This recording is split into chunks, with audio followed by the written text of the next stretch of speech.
Then, so now we are going to start the third topic, which is named as ionic equilibria.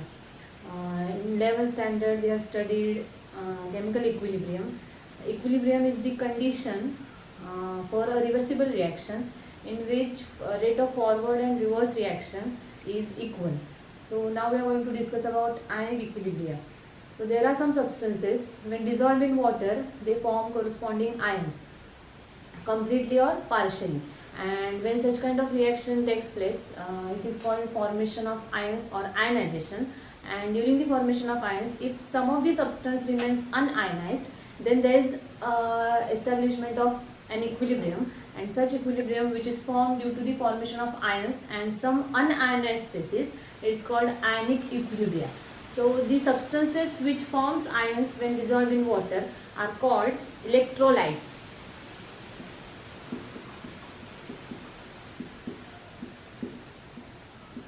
And these electrolytes are of two types. One is strong electrolyte and another one is weak electrolyte.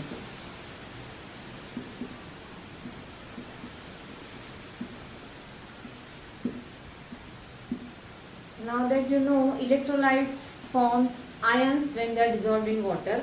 So strong electrolytes are the electrolytes when dissolved in water, they get completely ionized. That means their original molecules do not remain in the solution, they form complete ions of the corresponding molecule. Whereas weak electrolytes are the electrolytes when they dissolve in water, they form little amount of ions and rest of the substance remains as it is in the molecular form. So when there is incomplete dissociation or partial dissociation, these such kind of electrolytes are called weak electrolytes, and where there is complete dissociation, they are called strong electrolytes. So there is one example of strong electrolyte which is well known, which is hydrochloric acid or HCl, and example for weak electrolyte is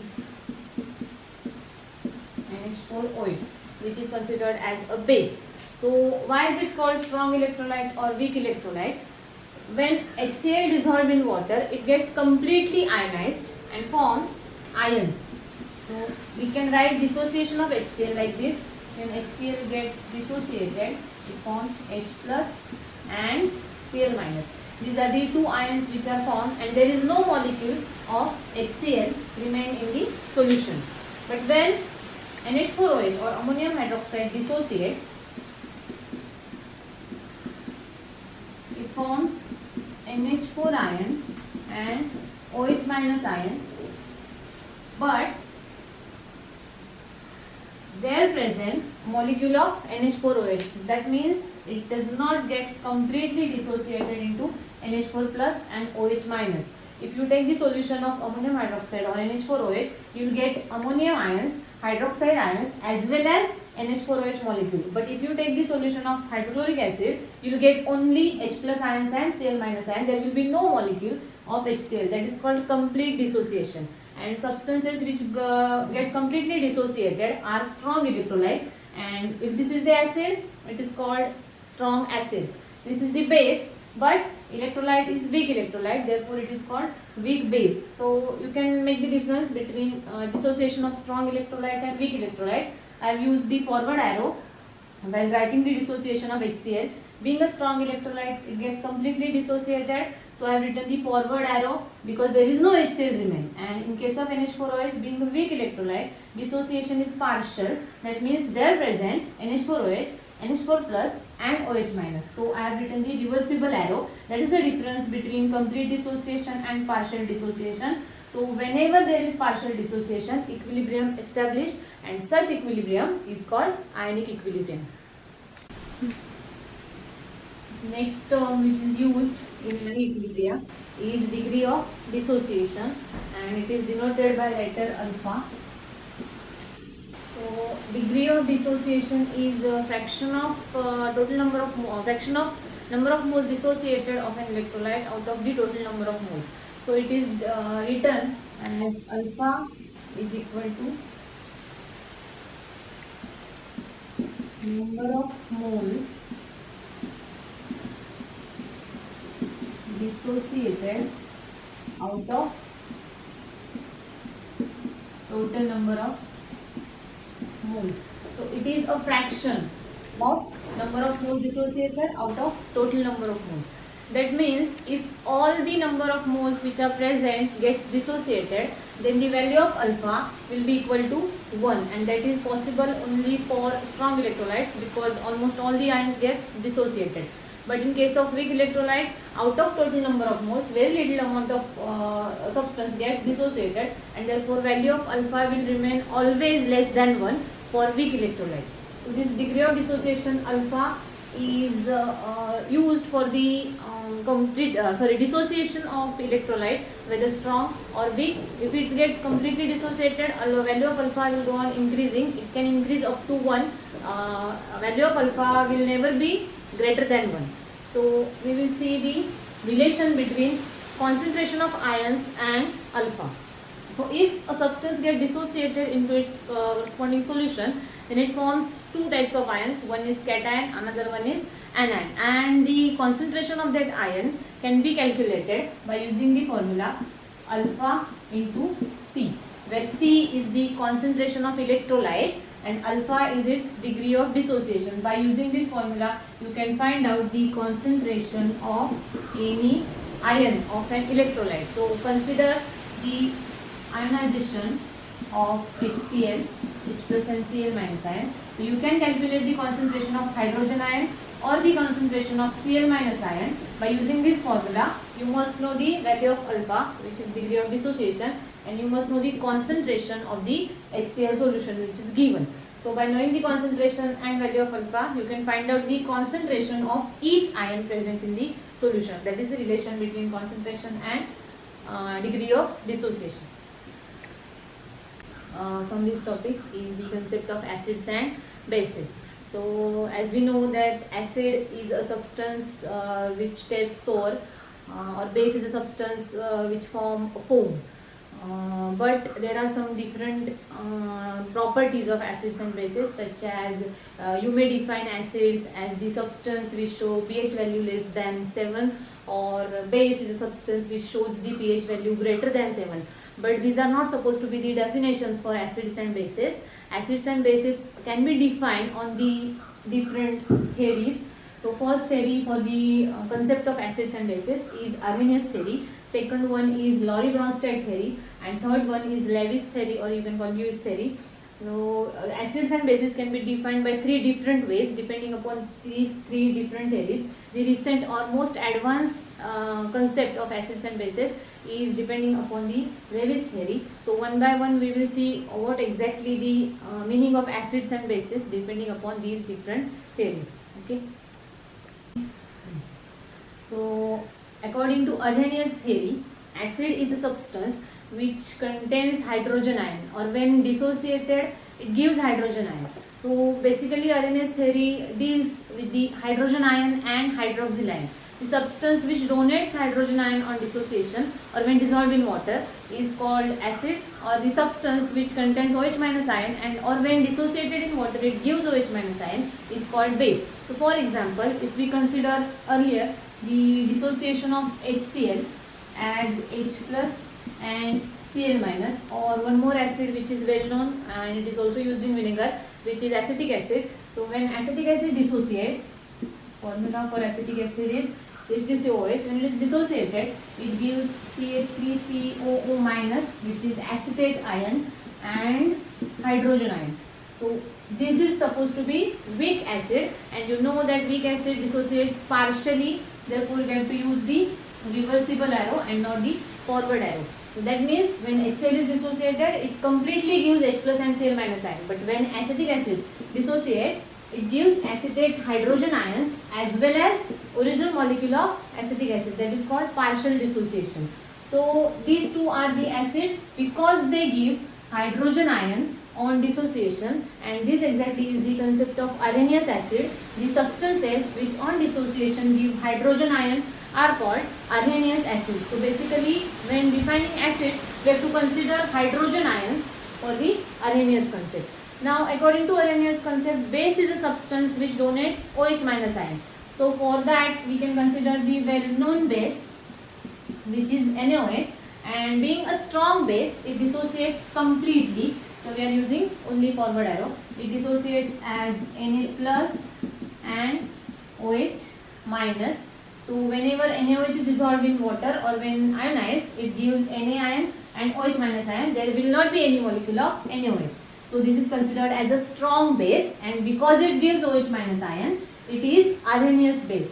So as like that, if you consider any weak base, so as discussed earlier, ammonium hydroxide is a weak base, and being a weak base dissociates partially. So I am writing reversible arrow. It gives NH4 plus and OH minus. Again here it is OH minus donor, so it is also a base but Arrhenius base. So both of them are bases, Arrhenius bases, because they give hydroxide ions on dissociation. So this is how Arrhenius theory describes acids and bases.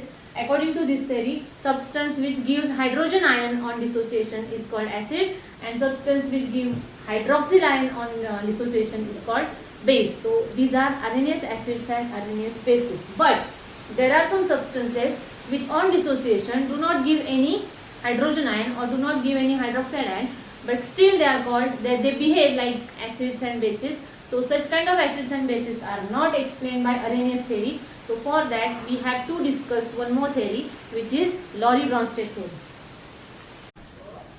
Next concept for the description of acid and bases is Lorry-Bronsted concept.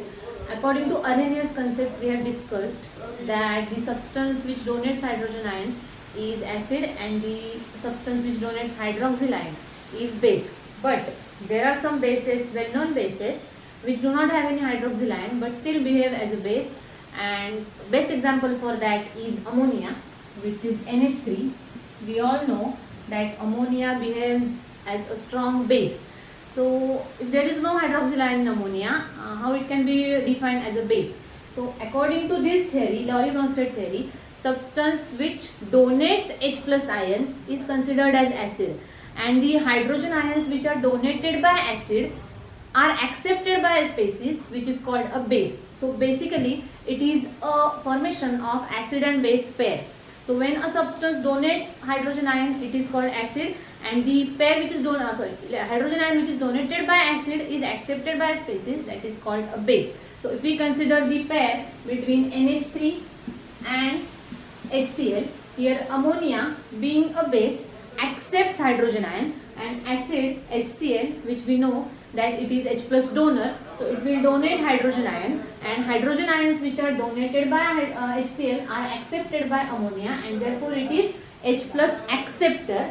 And according to Lorry-Bronsted concept, H plus acceptor is a base and H plus donor is an acid. So we can write the dissociation or reaction between ammonia and HCl.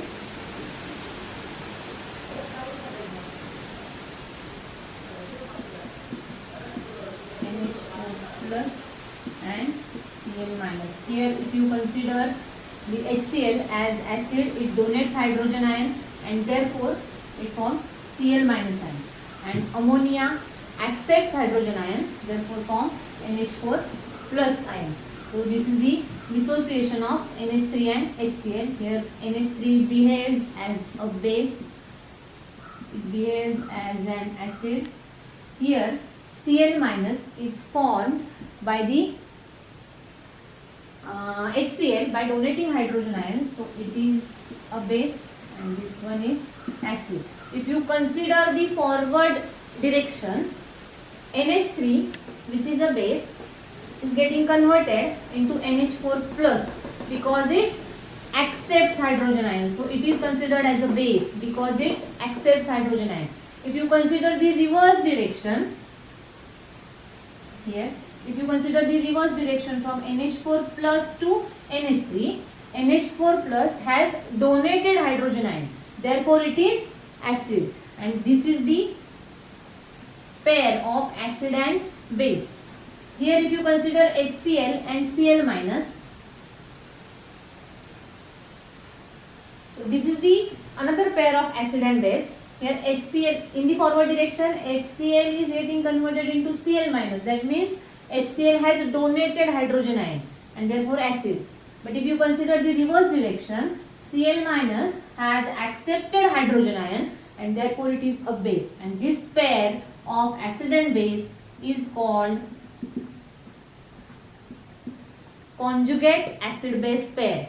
If you consider NH3 as a base 1, its partner is called acid 1, and if you consider HCl as acid 2, its partner is base 2.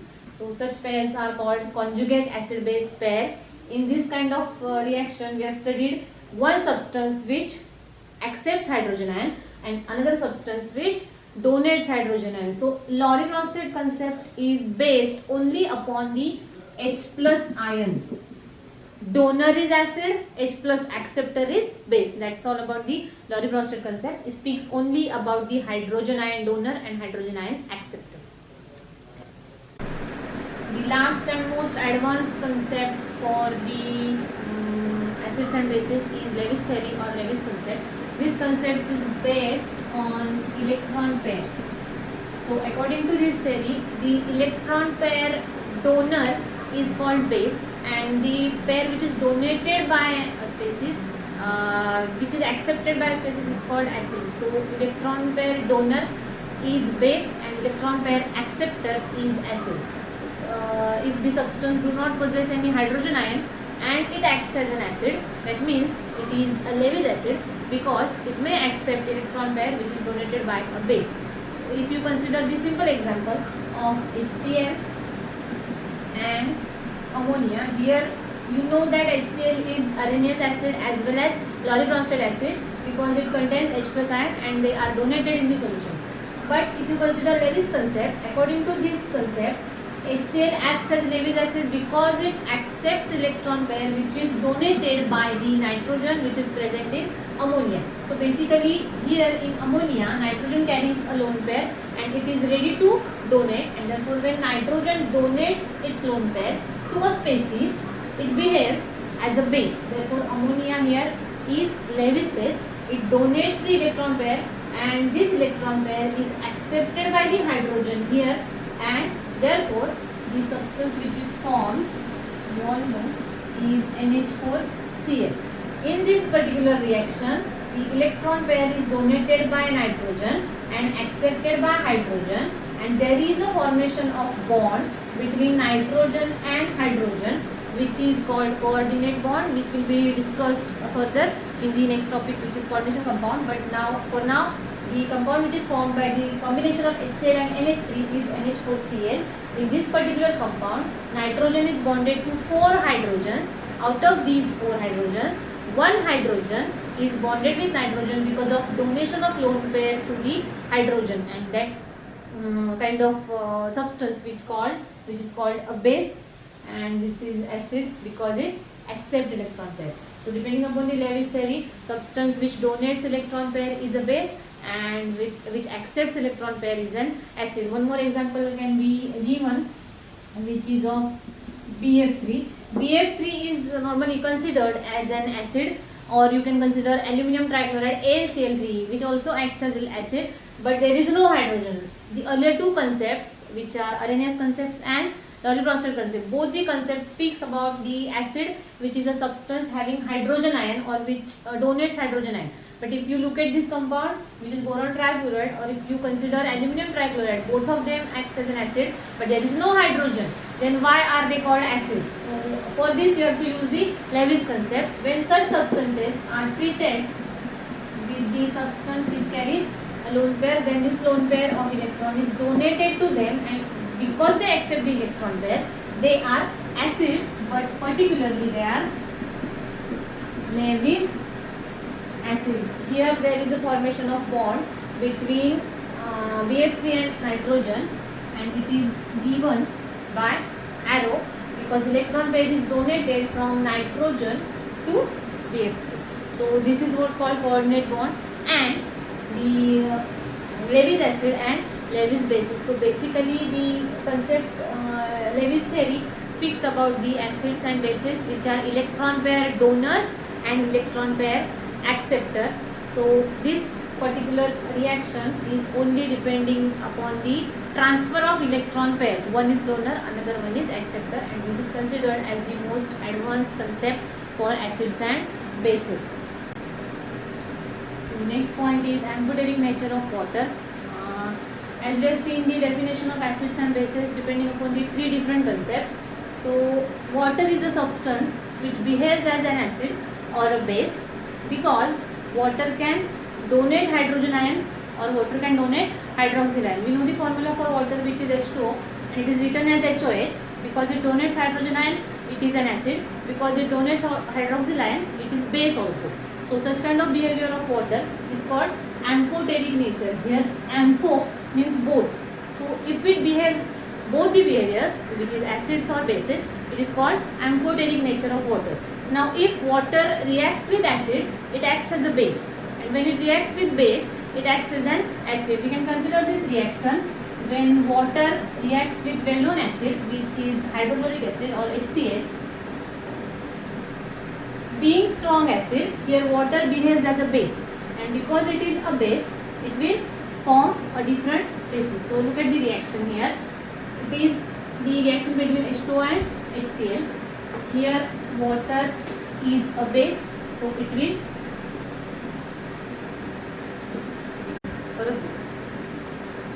water reacts with hydrochloric acid and forms hydronium ion and Cl minus ion. If you consider this reaction, water accepts hydrogen ion from HCl and therefore acts as a base, and HCl you know is acid. And if you consider the reverse reaction, water H3O plus will donate hydrogen ion. So here it behaves like an acid, and Cl minus accepts hydrogen ion, so it is a base. So here water acts as a base.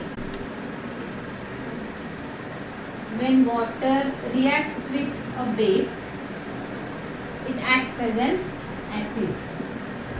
So being acid, it donates hydrogen ion, and when hydrogen ion is donated, it forms OH minus, and being a base, it accepts hydrogen ion and forms NH4 plus. So here water with HCl acts as a base, and with NH3 acts as an acid. So such kind of behavior of water is called amphoteric nature. It behaves both acid as well as base. When reacts with base, it acts as an acid, and with acid it acts as a base. That is all about the amphoteric nature of water. One more important property which is shown by water is autoprotolysis. Autoprotolysis is the reaction of water with itself. In that particular reaction, water itself acts as an acid, itself acts as a base. One molecule of water behaves as an acid, another molecule behaves as a base. So we can write the autoprotolysis as H2O plus H2O, and it forms, if this water molecule behaves as an acid, it will donate hydrogen ion, and if hydrogen ion is donated from H2O, it forms OH minus.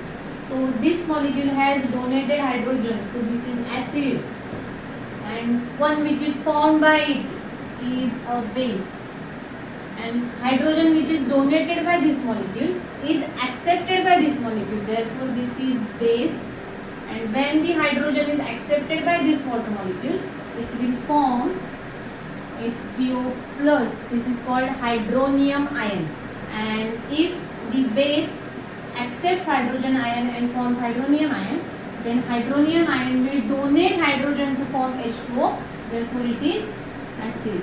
So basically this acid gives rise to this base, so we can make pair of them, acid 1 and base 1, and this base gives rise to this acid, so we can make the pair as base 2 acid 2. These are also